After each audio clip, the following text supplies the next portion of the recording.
Ilan sa kanila ay sina Terence Calatrava, former Undersecretary of Office of the Presidential Assistant of the Visayas of the Philippines, Kong Roman Romulo of Pasig City,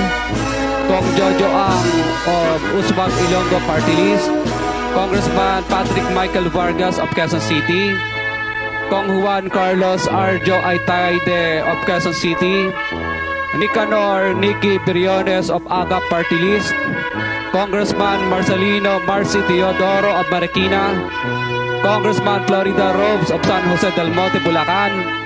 Congressman Leandro Jesus Madroño of Romblon, Congressman Benjamin Benji Agarao Jr., Congressman Florencio Gabriel Bemnoel of Anwaray Party List, Kong Leo de Ode Tariela of Occidental Mindoro, Congressman Reynan Arrogancia of Quezon Province, Kong Marvin Rillo of Quezon City, Kong Teodoro Haresco of Aklan, Kong Antonieta Yudela of Sambuanga, Sibugay, Kong Dean Asisio of Caloocan, Kong Marivic Pilar of Quezon City. 21. Mayroon ding mga kinatawan ng ilang politiko na nakikipagtakbo sa amin upang manghingi ng porsyento kapalit ng mga porsyento ng mga proyekto. Ang mga porsyento ito ay 25% ay ipinipilit sa amin bilang karaniwang kalakaran na wala akong kakainang tanggihan. Ilan sa kanila ay sina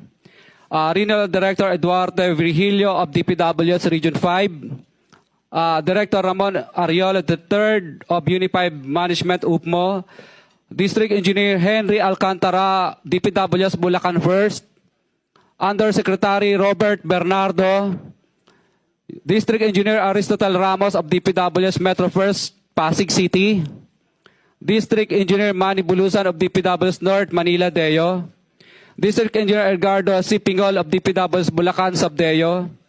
District Engineer Michael Rosaria of DPW's Quezon Second Deo.